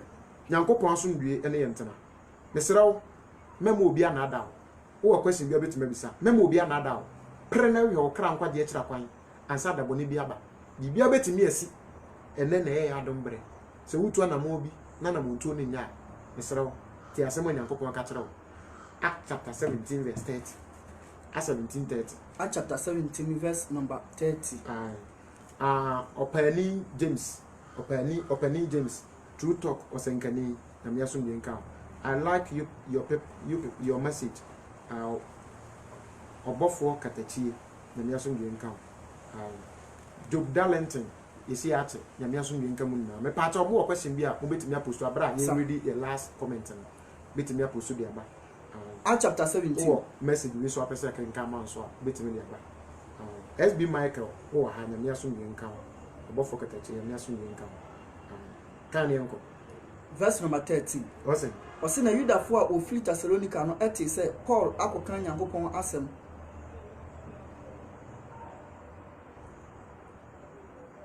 yanko 17:30 na okay 30 7 women will say to one man marry us question bi na wo pa na wo pese obisa question bi wo ho ana so wo pese obisa question bi wo ha mpacho me hunu ho no sa a chapter a friend say kan sa bi sa quotation wi ana ba Isaiah chapter 4 Job Darlington ebisa question bi Isaiah chapter 4 verse number 1 wase na ema ba son ebe so obele makuro mu eda no akase eda no akase wase ema ba son ebe so berima ba ko mu eda no akase koi ye bedi yen ala yen aduane ye bedi yen kase aduane na ya hye yen ntade na ya hye ntade ma wonfa udin enkonto yen so okay nti sa mary as na ye kan na metro say botay nyankopon de tro we no wo se nyame hwe asem bi nso nyame de ka kawarde bi hu asem de daada Hosea chapter 1 verse 18 pato bi ho Hosea 1:18 na ye tro say wo se ye ka ema wo bible mu a aya na bebre nim say sa manso na wo ka ho asem no etere say ema maako 7 ebe ware one man in the end time baby they say man no kra no na bible na asem o ka no so oba o mbeka say bedi aduane ebe say atade but ene ma aba wa nyi choko wania aduma di na moment ya say da nti we na wo ka no o tere say ebirim babaji bifo bi baba mbe wiewiem ho abam nyankopon asede no omu ni so nti ye bedi aduane tere say Yesu aduane a wo ka o John chapter 4 verse 31 34 say aduane say me de osma mapede no omu nyi nyankopon apede aduane atare a Yesu say yense ewo Revelation chapter 19 verse da me pa chaw 9 aya tere say atare kronkron atare fita ye ahotefo trene no omo nse omo ambesa atare fi no but omo pese ye from Christians omo pese from nyamesomfo ba no na musuma se bon that is understanding na ewo sa me pa chaw your friend is saying asemunim ewo Isaiah chapter 4 no enti me no mienu me enye obi a waba Yesu nten ya still ye di aduane Yesu aduane o se ye ni na aduane o se ye ni nyankopon apede what I say na aduane o se ye ni nyame aduma obewie na aduma na next time ye beba nyankopon aduma no so obehu se kwan be na efa so ye nyame aduma de nyame aduma kwan be na efa so wie Yesu pe enipa obewie nyankopon aduma na o kan John chapter 19 wase wa ede wa wie Yesu ewie nyame aduma kwan be na fa so wie ye sa kwan no na abeka me pa chaw ye kotese ko kenkan na ni na akere say your friend is saying say Yesu no 2 verse 21 de na man say ye ni na na mo achi ti kwan Yesu fa so wie aduma no sa na ye so ye say fa so ede ewie aduma enti Mr. Job Darlington me pa chaw say what you say na question bi enu na me ye hu say what you want say na me asundue eno ntana ye do besi next week ye beba wake up call and I frɛ agidifo na hotifo na se yemu yeni na ho wada unwi you need to wake up wada unyangu ye da na wada sorry kane no kekane ne na hwe crazy ye wom ansa da bone na ba o twem pena mesrew se wo hwe na obaako no untime nware na satra wadwene run for your life enu ho hia wo a wona munduro so satra wadwene run for your life. The 7 women doesn't represent holiness, but it represents different denominations. And sorry, ahodo. Ana a didifu ahodo. E binu mu omdo omba be ensenya mesum. Yesu no do no ware one church, on ware different churches. Na yere ba akope. Yesu yere e ba akope. Nyankopon na yere ba akop. Israel ne yenso abeka Israel no. Aha. Na Job, Mr. Job Darlington, e bisa say so the 7 women represent holiness. And represent holiness. The holiness who me atare na nkombese na no so mo nse. Wahu. Aha. Enti na me aso bi nka. Na atare na yetrene na aduane no enso ye Nyankopon asama na nyame apede. Oye we ya na eye holiness. But 7 women na woni gina ma agidifo ahodo beba. Ana denomination sorry ahodo. Ene bebere agi Yesu adi. Ya tro di the Church of Christ. Anam ye di Yesu din atoso ba ye ntre Yesu asam wo ho atronko anu motetere ho enti asam no Mr. Clement, do God bless you, men of God. Nyankopon Israel won so okay ene me say adom a edum besi ha ene se question bi ene obi mu de ha woni na ho Nyankopon hu ye no do kan ho no 1 verse Hosea 1 Hosea chapter 2 verse number 14 verse 19 verse 19 verse number 19 pe aware bi Nyankopon so be dia fa he kwan fa so dia aware no enna ayifo no ebi mo se aware ndo mo pe but kwan anyame fa so dia aware ndo mo mpe ti o se na meje awale mafa akosida meje mo na aware afa kosida na meje awale mafa meje wo oman Israel aware afa trene ne atemuoso ne adoye ne mobrohunu so ve kwanye nyame fa so dia ware no meje ware afa trene ne atemuo ne adoye ne mobrohunu so yanko o se na meje awale mafa na meje ware afa gidie so na wahunu awurade na eda no ebeba se meje so obefre me na maje so nyama ma yete ase da amen etu wo kwanye nyame so obefa so age aware no oge aware na fa trene atemu gidi mobrohunu na doye sa ne man so ana eye siw no ena eye bo we ye friend say sa nkrofo bi o ma be join ne Nyankopon man no omo de omo ba omo be ka say ya bat Nyankopon asam de ye den ye ni so gidi no ya be gi Yesu de mo mfra gidi fo ba ye nya den ye ni didie no so na moment I said that amen mo frɛ didi for ba didie nsam no de ye ni so enna me pa to bible no e ka ho asɛm okay hwɛ Judah chapter 1 verse 4 Judah chapter 1 Judah 1:40 we obehu de waka wa Judah 1:4 Bible say na enipa bi awiawia won ho abam wose enipa bi awiawia won ho abam a wo firi tete no atwe won ho asɛm ade ato amasa atemu yi amumuyefo a odane Nyankopɔn adom ahohwie omo dane Nyankopɔn adom de ba de adom na wogi Yesu di Roman chapter 6 verse 3 wose 6 verse 1 wose adom ni ntie nkoso nya bone ana da bida mo mawo ma Kristo mbe dan koso atena so mu ba wose we mu de omo dane Nyankopɔn adom na man ye trene no omo dan de ba de ahohwie enti Yesu aduane no onni obedi ono na aduane obese ono na tare trene abrabo ombo ode edagana na tarefi miniskirt ne be nante Nyankopɔn ani wata se aha yenko o se na wapa otumfo kro a woni ye na Awurade Yesu Kristo otumfo kro ne Awurade Yesu Kristo no odidi na to ho so ti na to na chapter 7 verse 21 say enya won no se me se Awurade ene be de e be ko so ahemam ne mo no ye agya wo so ne ba de apede nya moment ase da wahu enti e ya apede no enye din na da wo so se we Kristo ni no ne mum apede no eyo enne tre so ye Kristo ni okay Yesu ankasa kora bisa question bi odi bisa sa ankrofo no mo yesa no ewo hwe Luke chapter 6 verse 46 Luke 6:46 Luke chapter 6 verse number 46. Yeah. Bible say. Nti onuada mente me so se wanyante ase o sa asembisa nim. Wanyante ase na misra kan ne o se. O se na adan na mofle me. Nti Yesu na nkasa wo se nkrofo bo mu ni din enam. Adan na mofre ma awurade. Na munyo de me ni Yesu mese. Obiala oba me nchen. Obia oba me nchen. Na otie me nsam na otie me nsam na oyo no. Ma kire no de o se. Ma kire no de fata na de se no. Nya moment ase. Amen. Nti eno na me pacho o ka ho asem nya ma moment ase da. Amen. Nti ye de ene etrere no ebesi ya. Awurade adom ochena.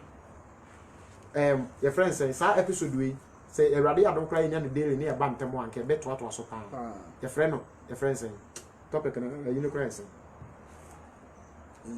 they call out to wake up call. Yeah, wake up call episode. One. Awurade adom ochena be ba. Die na we ya obinya sanso anu. Ya kire hunu nso anu ni mu. Senso anu nya bibia say obenanti nyankopon apede no age Yesu adi. Wananti Yesu anamom. What is the difference between Yesu mujedi and nyankopon apede? Difference be no. Awurade adom ho a. Ochena awia ya pon ho meda say na esiwu so na esiwu ba. Esrew na wase. Say wa ba bia no say na asempa no entre na enye fefefe. Yeah, they are some paper. At 17:30, I can't go. At the time. At chapter 17, verse 30. Bible say. What say? At 17:30. At 17:30. Okay. Bible say. Ne say Onyankopon adi na abu nani agu emre hodo. Bible say Onyankopon abu nani agu mmere hodo a wonim so. Na wonim na woyo. Wogi Yesu di ba wo ye de ope. Ene hu ewe Yesu mate afuru mu. O se Onyankopon abu nani agu na etwem na wonim no so. Na afi die. Na ene Onyankopon na me so abo okoko. Na wo kire wo se wo kire wo no. Emma nyina se. Onyankopon se nipa ewo ba bia wo wuti asempa ba bia wasa ye den sachira wadwe me pa cho sa de nti a wo tra wo se sachira no bibi de akire ba wo se nipa wo me nyina sa wo sachira wadwe efri sai wayi da bi ato ho a Onyankopon yi da bi ato ho a onam oberema bi so onam oberema bi so wayi asi ho a obebu wiase wayi ne asi ho a obebu wiase nyina aten tinenimu e wo de ba de me pa cho Onyankopon na nyame na obebu aten no obebu atan e wo trene mu nyame omenti ase da amen ha na azampa no ye de besi awurade adom a otena ye beto aso ne serew na wase na azampa no ayen koso opani James nyame nsiraw ne adofo a mase ni na nyankopon nsiraw adofo a mo comment na mo a mo beba kire e pa to hwa na wase edia no ye osua ni sempakani kefa oredu na menua osempakani Amos obey na ya de nyankopon asem no ebrem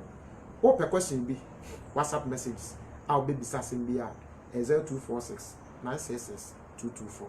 0246 966 224 uko yemia Amos na page so a edin ya de evangelist Amos obey obetimi follow mesere mo aya mo follow se na be ya ye de ayini ba the friends and video bi ba obenya ayini wo page se video bi ba betimi follow and na atimi akoso because enche ye ni be ma ti yem follow na asempa no nkoso ensempa no de this is the last trumpet e be koso sa na nyankopon henie no edina ama wona nyankopon yi omoma enkwade no yenim senya obi a na betimi age ba de nyankopon yi na ma nkwade no odina mu pintin obekwa kodura wiye na me aso bi nka se wo mo bi a de boa ewo light memfa ne se camera fam laptop ye wo ba ko ba pe ba ko bi aka ho a ye de be stream live wo mo bi abetimi de abo ahofo mu a na data router no so na data bundles betimi abo nso betimi afresh 246 966 224 na ko kwaso ndwe nka mu na bye bye